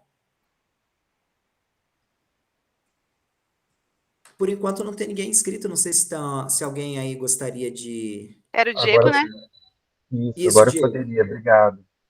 Não, estou chegando hoje, né, gente, então, mas, enfim, dando na verdade, parabenizando primeiro pela pesquisa, né, uma pesquisa bastante abrangente, assim, acho que traz inúmeros dados para se trabalhar. Os dados aqui são, acho que a senhora Marisete disse, puros, né, acho que essa é um pouco brutos, né, ainda, acho que eles precisam ser trabalhados em sua relação entre si e também na relação que eles estabelecem com a produção acadêmica em torno desses dados, né. da qual eu particularmente falo, assim, no sentido de que a experiência que a gente tem é a experiência com a produção em relação a isso, né? E o que a gente pode observar, eu vejo, assim, muito da experiência também do Rio Grande do Sul, os professores, né? Boa parte deles, e que aparece ali na fala da professora Marisete, tem um certo ceticismo em relação à aplicação dos itinerários formativos, né? Eles parecem que enxergam com alguma desconfiança, assim, a efetividade disso, né? E isso se dá por inúmeros motivos, né? Mas um deles, que também apareceu tanto no relato do William quanto no relato da professora Marisete, foi a questão do tempo de planejamento. Veja que as experiências anteriores do ensino médio, e no caso do Rio Grande do Sul foi o ensino médio politécnico, muitos dos nossos entrevistados à época também, no outro projeto do qual eu integro, responderam que eles enxergavam o novo ensino médio antes da sua implementação, né, antes de se tornarem escolas piloto, como a referência era o ensino médio politécnico, que aqui para vocês é um ensino médio inovador, né? Então veja que existe uma diferença de projeto, assim, na produção acadêmica, na comparação entre os dois, muito grande, né? E sobretudo em relação ao tempo de planejamento. Mas isso mostra, William, eu acho que tu usou uma palavra interessante, a não linearidade do processo. Os professores entendem com base nas suas experiências.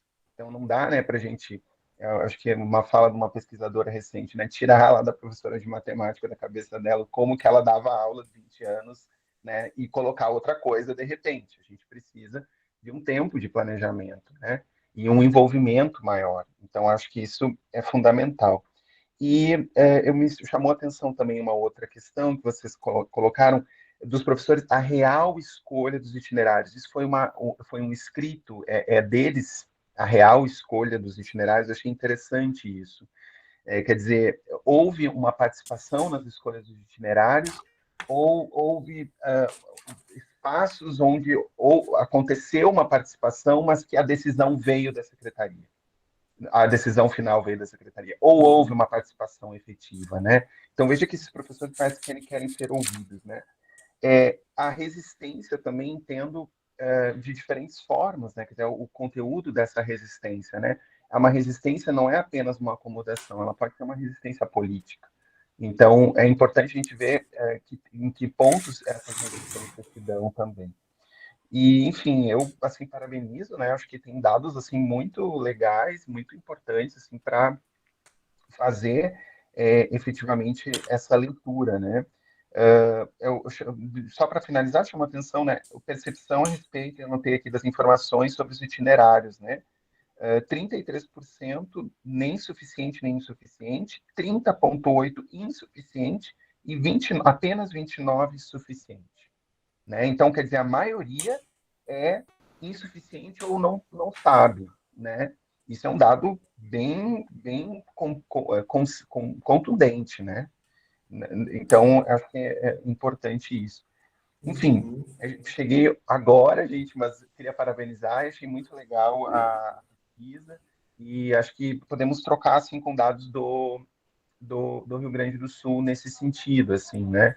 Essa leitura, né, que os professores trazem nas escolas, né, não com essa linearidade, mas como a teoria da atuação lá do Stephen Ball, né? Como Isso, a exatamente, possibilidade eu trabalho com 3 conceitos, né? Apropriação, a professora Marisete falou, recontextualização e refração.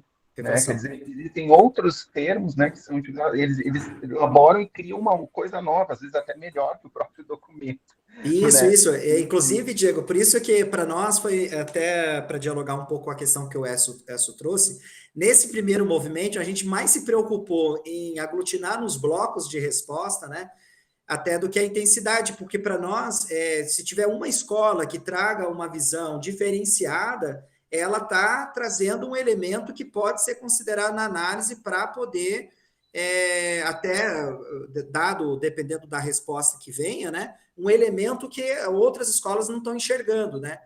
E agora, se a gente complementar com a intensidade, isso vai nos dar uma visão também um pouco mais como é isso, né? Você tem o texto da política, você tem ações de indução dessa política por formação continuada, por reuniões técnicas, mas você tem todo um movimento de recontextualização, um movimento de tradução, e que há uma apropriação de coordenadores, gestores das escolas e dos professores que trazem essa diversidade que está posta, que aparece nos dados e que aparece também nas respostas. E sobre a questão da escolha, Diego, tem elementos bem interessantes, porque aparece assim, né? Os professores, os gestores e os estudantes como protagonizando esse momento da escolha. Mas a forma como ela acontece, o que a gente consegue captar é que é muito diferente entre as escolas. Tem escola que forma bloco, tem escola que coloca os professores para apresentar, tem escolas que fazem a chamada criam um link e manda pelo zap das turmas e fazem primeiro mapeamento, depois desse mapeamento que vai levando, né, vai diminuindo até chegar aquela que foi mais escolhida. Né? Então, a gente consegue observar isso. E o que a gente consegue observar também é que a gente tem, na parte flexível do currículo, uma diferenciação enorme na região. Você encontra vários ensinos médios flexibilizando a parte ali, né, do currículo, com trajetórias, com trilhas de aprofundamento muito diferentes e de matrizes, porque você tem matriz A, aí você tem matriz A ampliada, aí você tem matriz B, aí você tem matriz C, aí tem matriz que é 2 tardes, tem matriz com 1 tarde, tem matriz que são 4 tardes. Então, você tem uma diversificação de ensinos médios, digamos assim, muito interessante. Então, aonde isso vai chegar, ainda nós estamos aí se debruçando, acompanhando as escolas, né? Tanto nos projetos de pesquisa, como também na extensão, porque nós atuamos na extensão. Né? William, posso fazer uma outra pergunta? Claro. Não quero só ficar demais, assim, mas enfim.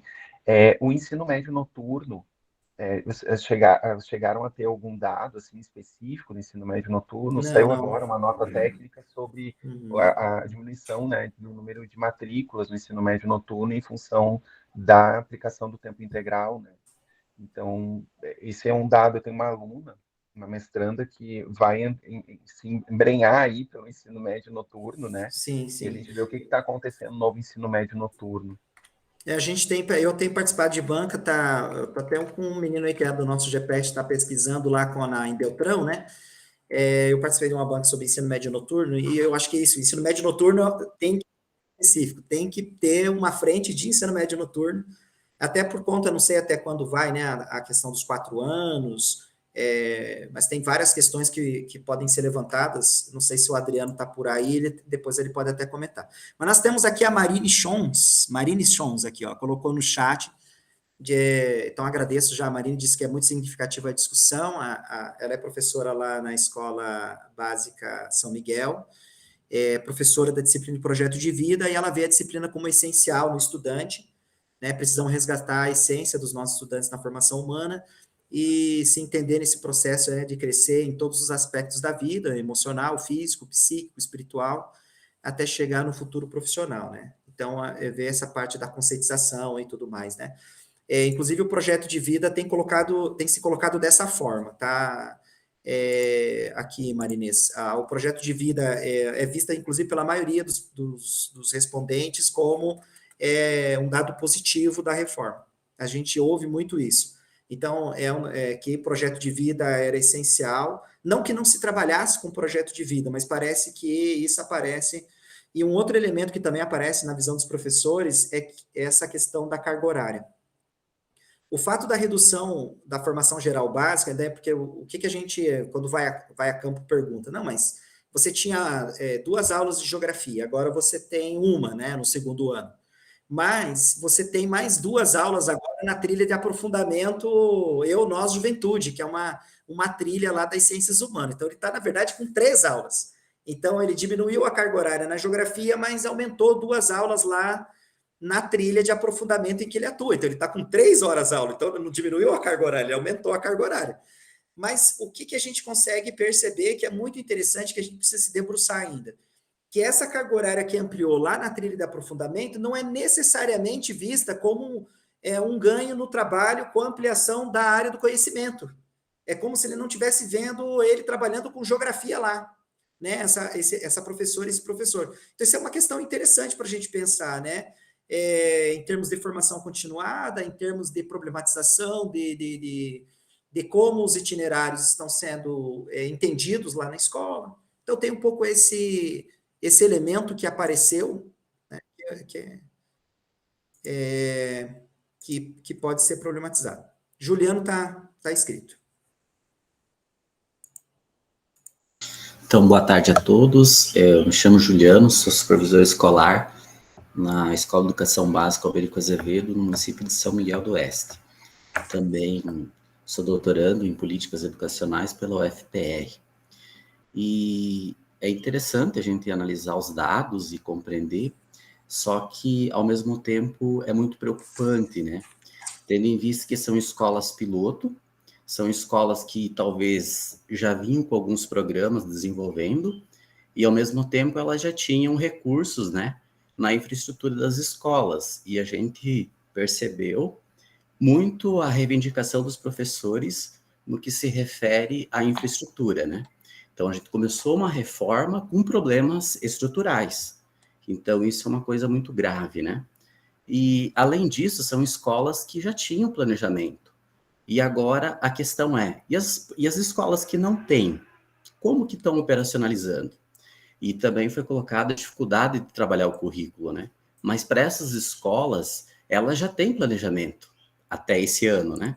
E as que não têm, como que a gente vai fazer com esse currículo? Então, são questões, assim, muito pertinentes e super preocupantes, né? E, ao mesmo tempo, outra coisa, assim, que a gente precisa levar em consideração, que esse currículo, ele foi organizado para acontecer de forma interdisciplinar. Nós não temos, hoje, para as escolas que iniciaram, as condições para que isso, de fato, ocorra, seja lá na questão do espaço para planejar, seja nas horas destinadas para esse planejamento, também no entendimento dos professores daquilo que deve ser hora-atividade. Então, assim, são problemas que a gente vai tentando empurrar, né? Eles estão acontecendo aí. A questão também que me preocupa bastante é a escolha dos estudantes não estar em primeira opção. Então, assim, não é o que preconiza o currículo lá no seu início, né? Lá no caderno 1, é preocupante isso. E o grande número de professores ACTs. Então, a gente percebeu ali que tem muitos professores que talvez eles já tenham mais experiência, que poderiam auxiliar, e eles não estão trabalhando com o ensino médio. Então, algumas indagações, no meu ponto de vista, aí, que elas tendem a se refletir de uma forma mais acentuada daqui para frente, né? Agora, como é que nós vamos trabalhar com esse novo ensino médio? Quais são as condições? Como que isso vai se materializar? Lógico, tem coisas que elas são interessantes, que foram apontadas, o que melhorou, a disciplina que contribuiu, enfim. Mas a gente precisa refletir muito sobre isso, né? Ok, Juliano. Inclusive, eu estou fazendo aqui as anotações para a gente também poder levar para o grupo todo, né? Deixa eu abrir a fila para ver aqui. Eu acho que sou eu estou acompanhando aqui, William. Então. Só queria lembrar aqui o Prof. Diego, que em Santa Catarina, as escolas piloto do novo ensino médio, elas não tinham a implantação do noturno. O noturno se deu agora nessa transição, então, né, a partir de 2022. Então, por isso também que não apareceu, de repente, aqui com, né, evidência. Isso sim. Só para lembrar. Bem lembrado, Mari, porque é verdade, quando nós pegamos as pilotos, nós não trabalhamos, não tinha o foco no noturno, né? E é isso. Levou um tempo também para o Estado deliberar sobre como faria ali por conta das 3.000 horas, né?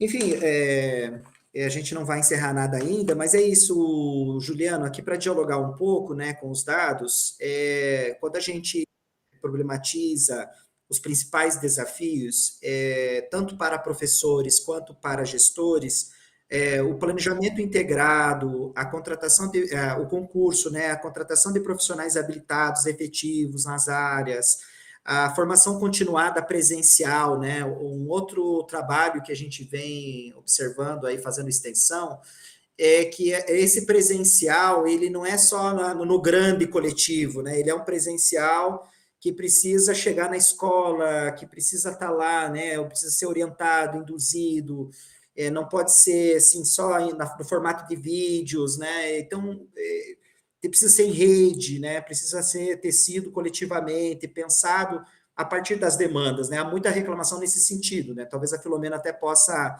falar, porque orientou um trabalho recente que olhou para aquele contexto em que as formações estavam praticamente quase todas virtuais, né?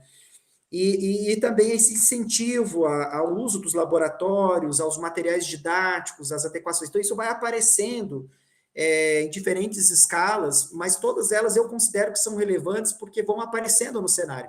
E é difícil de generalizar, por isso que eu digo, esses dados, né, eles são retratos, porque você vai para uma escola, ela aparece de um jeito, quando você vai para outra, a oferta dos itinerários é muito interessante, porque você ouve uma forma diferente para cada escola de como que fez o movimento.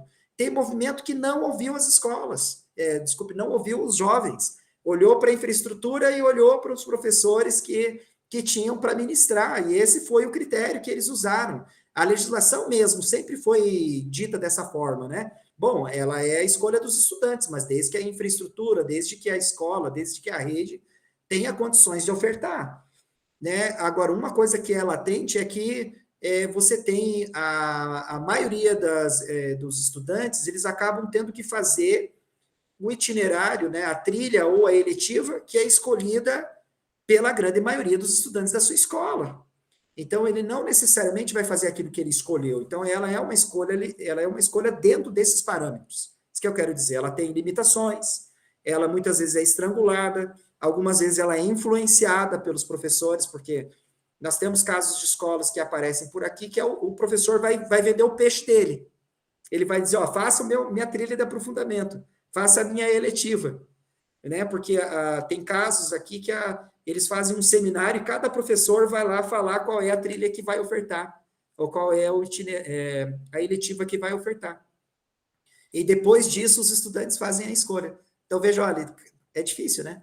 Então, é um contexto bastante interessante aí para as análises da própria implantação. Nossa pretensão é acabar às 17 horas, a Filomena está inscrita, e daí se alguém mais quiser inscrever, a gente pode passar um pouquinho, porque a gente atrasou também para começar, mas aí quem quiser se inscrever, se puder se inscrever agora, fica à vontade, porque é isso, esse é um movimento, né, da gente poder trazer também percepções, quem gostaria de falar, é uma atividade de pesquisa autônoma do Observatório do Ensino Médio, então ela permite, né, que a gente aqui possa falar da experiência e apresentar também o que vocês estão pensando, tá? É isso. Filomena. Isso, então, eu gostaria de pontuar algumas questões, até quando o William fala que é uma atividade do observatório autônoma, e dentro do próprio observatório, e como ele é composto por vários pesquisadores de várias instituições, também há compreensões diferentes sobre a reforma do ensino médio no estado de Santa Catarina. Eu acho que é importante mencionar isso também, porque cada um, a partir das suas trajetórias de formação, pesquisas que está desenvolvendo, enfim, e leituras que faz, né, interpreta de forma distinta. No meu caso, também eu componho o Observatório Nacional do Ensino Médio, né, com a professora Mônica Ribeiro, com a professora Nora Krause, enfim, e outras 23 instituições do país, né, grupos de pesquisa. O que nós temos observado, né? Que historicamente, quando a gente fala de problemas da formação da juventude, né, nós falamos, né, e sempre estamos aí no debate de que formação seria mais adequada, qual é a finalidade do ensino médio, se é a formação geral básica para a continuidade dos estudos, se é a preparação para o exercício da cidadania, se é a formação técnica profissional para se inserir no mercado de trabalho, enfim, e isso historicamente vem sendo debatido. Mas a saída que os governantes têm encontrado e têm proposto, historicamente também, tem sido apostar em mudanças curriculares para resolver os problemas que envolvem a formação da juventude, né? Nós temos, desde 98, em média, a cada 3 anos, uma alteração da legislação do ensino médio, né? Ora separando formação geral da formação profissional, ora permitindo que se articule formação geral com formação profissional, ora diretrizes que se alinham às competências, né, o discurso das competências, como nos anos 90, com a onda neoliberal, a teoria do capital humano, enfim, que tem um viés que não dialoga, inclusive, com a proposta curricular do Estado de Santa Catarina, que é a história cultural, né? E que é retomada com a BNCC e que é retomada agora nessa proposta, né? Então, alterar o currículo sem garantir condições materiais necessárias para implantar qualquer política, seja ela progressista de formação das juventudes, ou seja uma política restritiva dessa formação integral das juventudes, na perspectiva integral que a gente diz politécnica, de que os conhecimentos que a gente trabalha por meio do currículo permitam, né, conhecer as diferentes ciências, enfim, e quando se refere ao diálogo com a formação profissional, também ter o domínio da ciência da técnica, não só aprender a fazer, né? Então, essas políticas de ensino médio, elas vêm sendo implantadas, né, em média, a cada 3 anos, alterando diretrizes ou propostas de formação, e com o BNCC, como eu mencionei, enfim, elas têm desconsiderado problemas como o financiamento da educação com relação à estrutura física, né?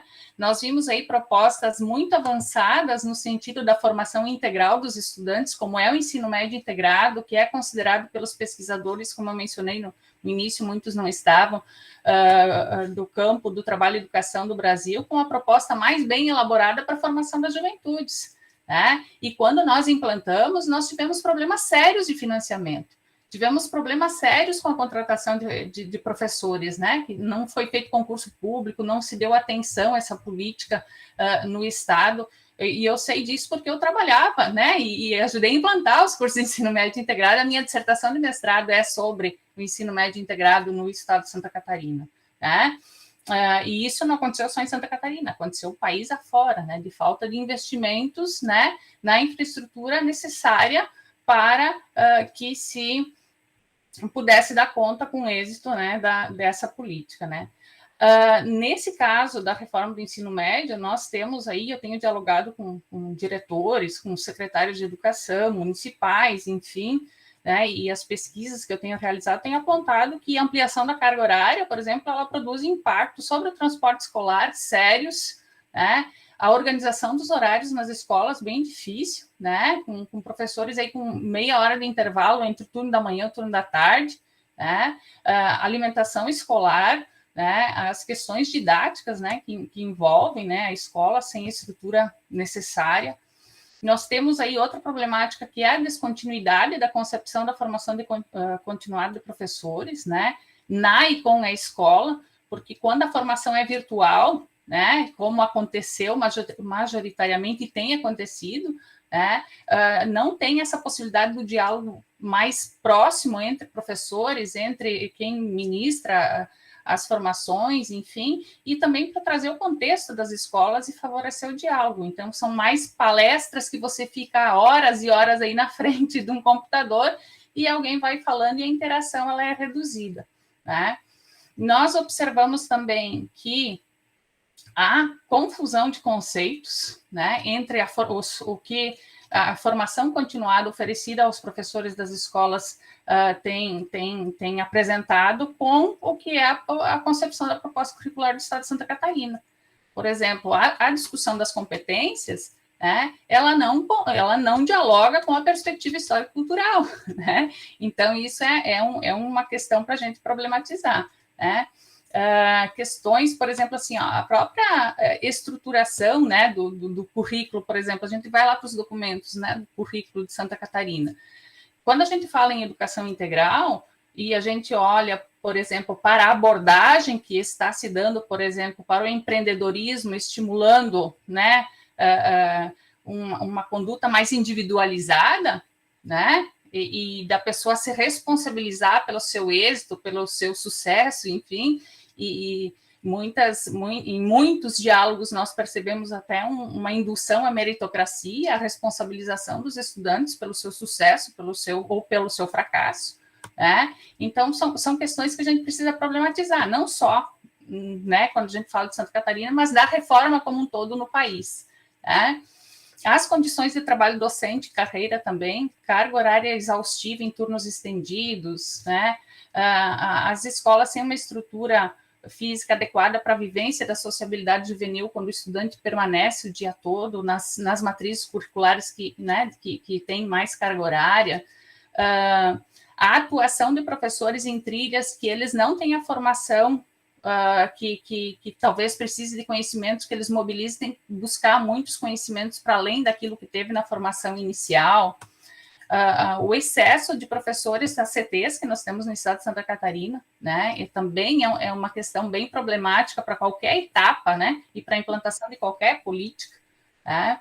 No ensino médio noturno, eu acho que essa reforma é muito difícil para quem é estudante do ensino noturno, porque se ampliou em um ano e também tem atividades à distância. Esse estudante já é um trabalhador, né, e tem mais atividades para além daquilo que é da carga horária noturna, né.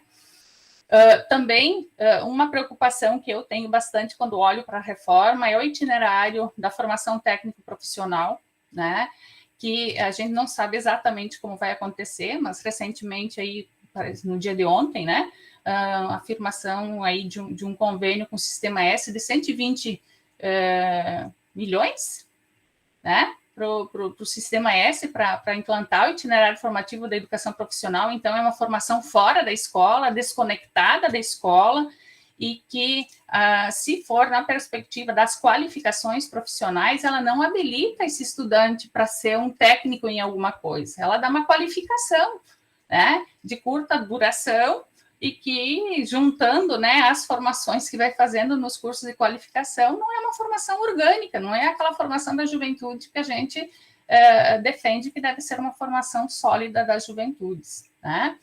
Então, e também a própria questão, né, do ensino médio integrado, muitas pessoas estão achando que ele não vale mais, né, que é ultrapassado, enfim, inclusive entendido como um caráter de terminalidade. Se a LDB permite, né, e se os resultados, inclusive, né, que nós temos visto aí nos institutos federais, de que esses estudantes têm ido muito bem, né? Inclusive até quando fala dos resultados de indicadores, que uma das justificativas para a reforma foi justamente que os alunos não vão bem nos exames nacionais e internacionais. Os alunos de institutos federais vão muito bem nesses exames. Então, o ensino médio integrado ele não é ultrapassado, não foi superado. Inclusive, eu acho que é um modelo que a gente precisa resgatar quando discute qualquer formação para juventudes. Né? É claro que daí com a estrutura necessária, não é professor contratado sem ter vínculo com aquela escola. Então, pensar, né, em implementação de qualquer política de formação das juventudes, a gente não tem que pensar só num currículo. Nós precisamos pensar em todas essas questões, né, que aparecem. E na minha análise, considerando outras pesquisas que eu estou fazendo para além dessa, os dados que estão apresentados aqui são muito otimistas em relação à aprovação da reforma, porque o que eu tenho visto, onde não é escola piloto, inclusive, a situação é muito mais difícil, né? Então, são coisas que a gente precisa pontuar, debater, está aberta aí a audiência pública a partir de agora, para a gente pensar se é esse mesmo modelo de formação de juventudes que a gente acha que é o adequado, né?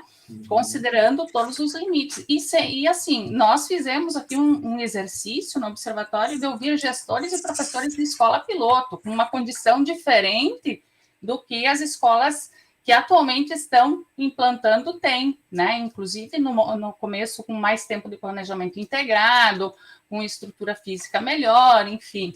Mas e essas demais escolas, agora universalizando para todas elas, como é que está isso, né? E especialmente, como é que os estudantes estão vendo essa reforma? Porque com aqueles com os quais eu conversei, né, da escola pública, né, eu não encontrei adesão. Né? Então, assim, acho que a gente precisa conversar, né? A gente precisa se colocar para o diálogo, escutar as escolas, escutar os professores de todas as escolas e os estudantes, né? E todos aqueles que querem dialogar para a formação, né, aí das juventudes numa perspectiva aí que emancipa os sujeitos, que é o que a proposta do Estado de Santa Catarina diz em termos de concepção, né, quando ela se diz histórico-cultural. Né? Perfeito. Fazer essa ponderação. Muito bom, Filomena, é que daí eu já estou considerando, como tu também ficou de fazer uma intervenção, né, uma análise junto conosco, trazer algumas problematizações, aí eu deixei você esticar. E é isso, até quando a gente olha para os dados e olha também para aquilo que a gente vem fazendo as análises a partir de outras pesquisas, e aqui também sobre a realidade, essas questões aparecem, né? Então é muito importante para que a gente possa, como pesquisadoras, como pesquisadores, poder se debruçar, né? Essas grandes questões, elas foram aparecendo aqui, então você vê uma contradição entre o dado, que às vezes é isso, a minha hipótese sobre esse otimismo é porque, no caso, a gente percebe que no caso das escolas piloto, houve um engajamento de parte da equipe pedagógica para que aquilo que vinha das formações continuadas, aquilo que vinha como orientação, seja já diretamente da secretaria, em consonância com o Ministério da Educação naquele contexto, e as coordenadorias, era de fazer dar certo.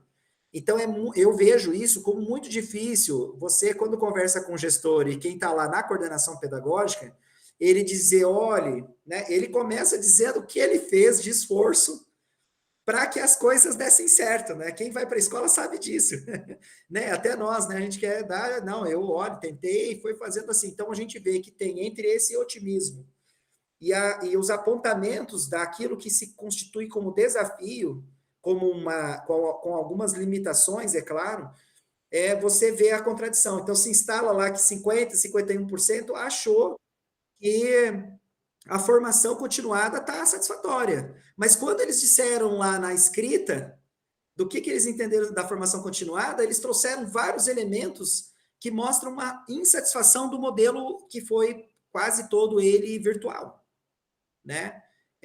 Então, é aí que você percebe né, como a análise depois pode estar fazendo esse contraponto, né? Digamos assim, para mostrar que essas grandes tensões, esses tensionamentos, eles também foram aparecendo, tá? E aí o Wilsonei, tá? O Wilsonei está inscrito, então vou abrir aqui agora, Wilsonei, para a gente poder também caminhar para o encerramento. Claro. Tá aí com a palavra. Boa tarde a todas e a todos. Uma grande satisfação, agradecer ao professor William pela possibilidade de estar participando. A deputada Carminati, né? Eu sou assessor da deputada Carminati. Ela tem tido uma preocupação, né, desde o início, em todo esse processo. Lá em 2019, a gente já realizou uma audiência pública para questionar, né, pelo menos aquilo que nós víamos como um horizonte próximo, e desde aquele momento, então, ficou evidente a preocupação com relação à implantação do ensino médio, na medida em que as pessoas, né, enfim, a própria secretaria não detinha todas as respostas para as questões que estavam se colocando. E o tamanho do desafio que é a própria rede, né, diante do contexto. E é nesse sentido que eu quero rapidamente aqui pontuar, né? O MEC abre uma consulta, nós cadastramos o Estado, né? A Assembleia Legislativa já cadastrou a realização de uma audiência pública dessa consulta do MEC aqui no Estado. Estamos apenas acertando a data para que o MEC possa estar presente no Estado de Santa Catarina, e nesse sentido já estendo aqui o convite a todos e a todas para poder participar e que a gente possa trazer para esse debate elementos significativos, a exemplo do que os professores puderam apresentar hoje aqui, e ampliando, sim, para além dessa questão das escolas piloto, que é uma realidade, mas não é a realidade da rede estadual. Enfim, essa audiência ainda não tem uma data, mas vai acontecer em maio, né? A gente está finalizando, mas para além desse debate da consulta pública que o MEC está promovendo e que nós vamos estar contribuindo pela Assembleia Legislativa, chamar atenção para o fato de que esse debate do ensino médio ele está diretamente relacionado com outras características, com outras questões que a deputada Carminati está promovendo aqui um certo tensionamento no diálogo com a sociedade. A exemplo de uma audiência pública para tratar da infraestrutura das escolas, não tem como debater a reforma do ensino médio se a gente não discutir a questão das estruturas. A exemplo da Bolsa Ensino Médio, que está colocado, né, toda essa problemática colocada com relação a esse tema, que está diretamente relacionado a esse ensino médio. Afinal de contas, o número de evasão, o número de reprovação, está ou não relacionado a essa proposta do novo ensino médio? Né? É um dos critérios que o governo justifica a redução das bolsas, mas essa evasão e essa reprovação, em que medida está relacionada, né? A carreira do magistério, então, tem todo um debate sendo colocado, e nós, agora no mês de maio, vamos promover, junto com o SINT, um seminário para discutir a carreira, né? Então, também uma ação da Assembleia, e por fim, além de outras questões, mas quero destacar apenas essas, é uma audiência para discutir a gestão democrática. Então, entendemos que esse processo, né, tanto da gestão de direção das escolas, mas também da forma como os professores e os estudantes possam estar se manifestando dentro da unidade escolar, é um tema que precisa ser discutido, ser debatido, né, e ser desvelado, inclusive, algumas questões. Então, rapidamente, só pontuar esse calendário, William, que efetivamente a gente ainda tem algumas datas a serem definidas, mas deixar aqui o convite para que esse coletivo, né, possa trazer toda essa expertise, esse conjunto de reflexões, de dados, de pesquisa, para esses debates na Assembleia Legislativa. Obrigado pela oportunidade, professor. Nós que agradecemos, Wilson, e é uma coisa que tu mencionou, que aparece nas escritas dos professores, é sobre a Bolsa. Porque eu não olhei os dados que estão sustentando essa compreensão agora do atual governo para as reduções das bolsas. Mas aonde nós pudermos estar e ouvir e conversar, tá? Nós temos aqui colegas de várias escolas, talvez vocês possam até compartilhar conosco, mas a bolsa era vista como um ponto positivo, um ganho, uma conquista para a implementação da reforma e para a permanência desses estudantes, porque nós estamos falando de estudantes que a grande maioria são de condições da classe trabalhadora. E então, onde a gente pôde dialogar, ouvir as pessoas, eu estive fazendo formação ali com o pessoal de Itapiranga, né? E eu conversei com alguns professores, alguns gestores, e disseram, não, a Bolsa foi um ganho para nós, foi importante, segurou muito, teve muitos jovens que permaneceram com a gente porque conseguiu a Bolsa, né? E agora a gente está vendo essa situação. Então, eu queria deixar esse relato aqui registrado, por isso tem aparecido para nós, né? A gente, né, nós não estamos... a gente está transitando nos estágios, ouvindo as pessoas, dialogando, e a Bolsa sempre foi, desde o início da implantação. Eu tenho as minhas críticas em relação a essa estratégia, porque eu acho que ela tem que ser bem pensada mesmo, mas ela foi vista pela rede como uma boa prática. É isso que eu queria deixar registrado, como uma prática que contribuiu, tá? Contribuiu, mas é isso, acho que a gente tem que problematizar e debater para poder ir também construindo aí caminhos para a gente poder, de fato, discutir qual é o ensino médio que as juventudes têm o direito de ter para essa geração que nós sabemos muito bem a importância que tem a escola pública para uma geração de filhos da classe trabalhadora. Não há projeto de desenvolvimento econômico, social, cultural, regional, sustentável, um projeto de país e de nação que não passe pela formação na educação básica e pela formação das juventudes. Então, a nossa experiência, né, a minha, como a da Filomena, diz o ensino médio integrado, para nós, é uma referência. Né? Então, nós temos essa referência. O novo ensino médio, né, a partir da sua implantação, o que nos mostra sobre essa experiência? É esse ensino médio que a juventude tem o direito de ter? É outro ensino médio? Quem define? Quem está nessa definição? São os jovens? São os gestores? É o capital privado? É a organização não governamental? É o Papa? Né? Quem é que está nessa definição? Nós precisamos saber o que está por trás dessas definições. Aqui, projeto de sociedade, todas essas definições, ela tem ali de sustentação. Então, as pesquisas têm um pouco esse propósito da gente ir decifrando, da gente ir também vendo aquilo que, de fato, as escolas estão desenvolvendo e respeitando a trajetória dessas escolas, porque também é difícil, às vezes a gente tem a crítica, mas a Mari sabe, né? A gente chega lá e o diretor e a diretora, o coordenador pedagógico, os professores estão vestindo a camisa. E nós, como professores, pesquisadores, que temos um pé na escola pública e nunca saímos dela, né, respeitamos muito esse posicionamento. Então, não tem como nós não trazermos aqui também o otimismo que eles trazem, porque eles estão olhando para o futuro dessas escolas e a juventude com quem eles trabalham.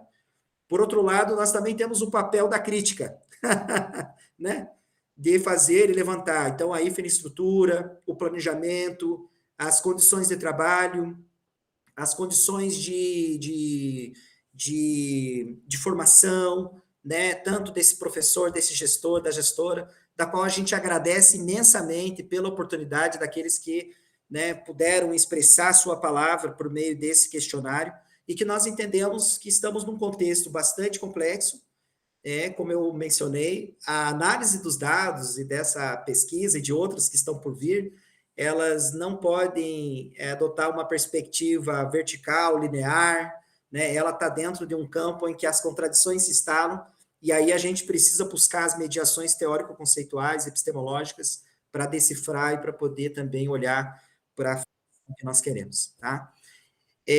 Então, aqui, eu não quero encerrar nada, mas eu tenho que passar, o nosso tempo já está esgotando, a Mari está pedindo a palavra aqui, eu acho que também por isso. Então, agradecer imensamente. E a presença do Ney, estaremos nessa audiência pública, tá? Não só sobre o Bolsa Estudante, mas sobre a reforma que eu sei que a Luciane já chamou, né? E também tem outras pesquisas que estão em andamento, né? O próprio Sindicato dos Trabalhadores em Educação está com uma pesquisa que eles estão produzindo agora, um relatório também, e daqui a pouco vão trazer outros dados que podem ajudar também nessa análise. Não, William, só ia comentar, acho que é legal você falar que a pesquisa tem continuidade, a gente vai para uma outra etapa, então a pesquisa não se finaliza aqui, e ela tem aí um objetivo também de se aproximar e aí trabalhar, de repente, com uma análise mais qualitativa, ouvir mais de perto as pessoas, para a gente poder entender, então, né, um pouquinho melhor esses dados levantados até o momento. Só isso que eu queria... E agradecer aí, tá? Perfeito, Maria, é isso aí. Agora é a próxima etapa, né? Nós temos uma escola e 5 professores e um gestor para cada instituição. Então, nós vamos visitar 8 escolas em loco e vamos conversar aí com pelo menos 40 pessoas, né?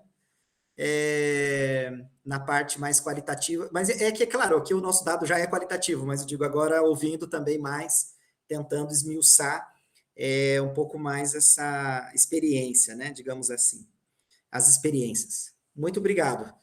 E quem quiser ainda, nós vamos ficar mais um tempinho aqui, se alguém ainda quiser dialogar, contar um caso, perguntar, vamos ficar à disposição. Nós vamos parar aqui a gravação para encerrar o evento. E em nome do observatório, aqui da professora Jane, da professora Marli, também todos os profissionais, estudantes, que estão envolvidos no observatório, aqui o nosso agradecimento e agradecer também pela oportunidade de estar junto aqui com nossos colegas da educação básica. É isso.